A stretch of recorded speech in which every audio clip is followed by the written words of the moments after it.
Thanks, Kerry. So, yeah, just a couple of things. I'm going to cover briefly the impact of AI, the opportunities and challenges that maybe we see, but just picking up on a point I think Mark was saying around headcount, and I can cover specifically for CX. One of the things that we saw from a study we did at the end of last year was actually we asked CX leaders, are they expecting their CX headcount to decline?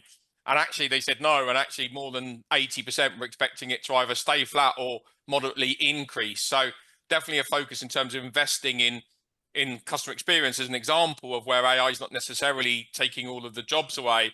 And actually we did see that 89% of enterprises said they're investing in digital transformation, but actually equally 85% said they're going to be investing in CX investments. So again, a lot of the focus, a lot of the doom mongers around CX is going to be all automated. BPO in general is going to be all automated, I think, have been a bit overblown from my perspective. But if we think about some of the key opportunities that we're seeing, definitely one that's just emerging literally within the last couple of weeks has really been with the emergence of DeepSeek and with their more cost-effective model.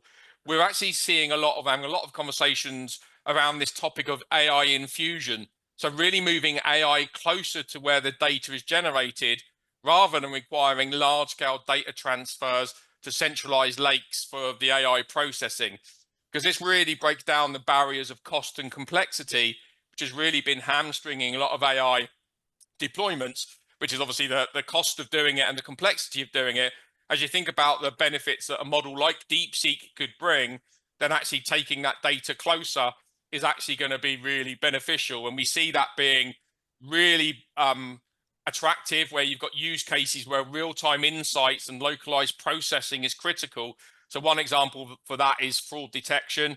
We see that this approach really focuses around target enterprise issues. So really understanding the business issue, not just throwing technology at something for the sake of it, and then really prioritizing the technical architecture, which is modular and hybrid. So that's just one emerging thing that we're seeing. But when we think specifically about some of the opportunities from a BPO perspective, we're definitely seeing that AI is enabling that much more hyper-personalized interaction, reducing response times, ensuring consistent service across those multiple touch points. So we're seeing that the drive to improve customer satisfaction is really being aided by AI. But again, it's helping the agent to do that versus replacing them. And it's the same broadly across BPO, because if we think about one of the other key themes we're seeing is around operational efficiency.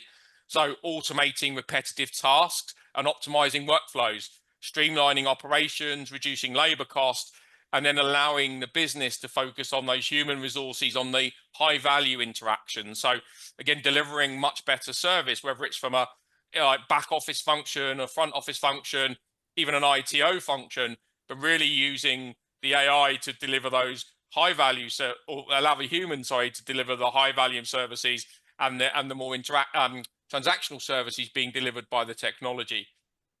We're also seeing another opportunity for AI around data-driven decision making. So using AI to really enhance the insights by analyzing behavioral patterns, predictive analytics for personalization for customers, improving the marketing strategies that you can have, and really identifying proactive service improvements. So really using the AI to do better decision making driven by data. We're also seeing that being able to provide a better business and competitive advantage. So using the AI-driven innovation to identify business opportunities for your business, looking at things such as, again, predictive or analytics, automation, to try and give that competitive advantage. And then also workforce transformation. So thinking about how you can use AI to shift the workforce roles, as I was saying, again, away from those mundane tasks, but enabling employees to focus on those complex decision-making areas where, again, a human would need to be really important. And we're seeing the creation of new roles as well, which is important, I think, for us to be aware of.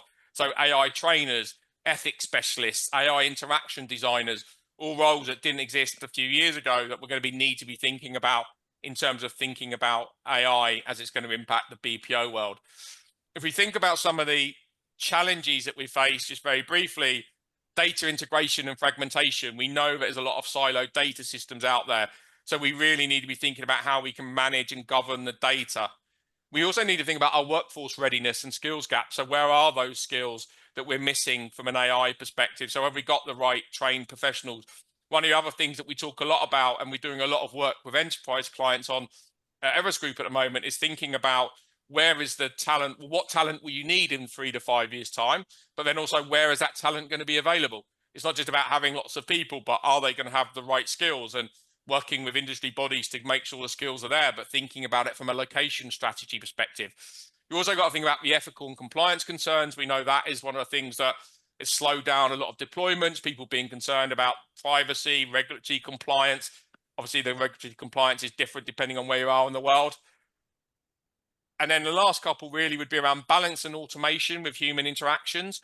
So I think, how do you give the right level of service, whether it's a back office, front office service, but how do you give the right level of human interaction and automation? And where do you drive the efficiencies? If you look at a lot of the use cases we're seeing from a CX concept right now, it's mostly around things that are supporting the agent to be more efficient versus replacing them. But you have to, as a business, think about that. And then also the other area that's really slowed down is there actually really has been unclear understanding about the ROI. So how do you really get the investment returns from AI? And that's why more cost-effective models are attractive. But we also see a lot of service providers thinking about, when they're working with enterprises, how do we improve the ROI calculation? Because businesses are struggling sometimes to build a business case. And we've seen a lot of activity and AI pilots going into pilot, but not making it to production because our ROI has been unclear. So I would say, definitely in closing, is there an opportunity to leverage AI? But when we talk to people about it from a service perspective, it's a really important thing about AI as that enabler versus it being the only solution that's out there. And actually, I think in the humans plus the technology is able to really deliver the best business outcomes for clients. So that would be our view from an AI opportunities perspective.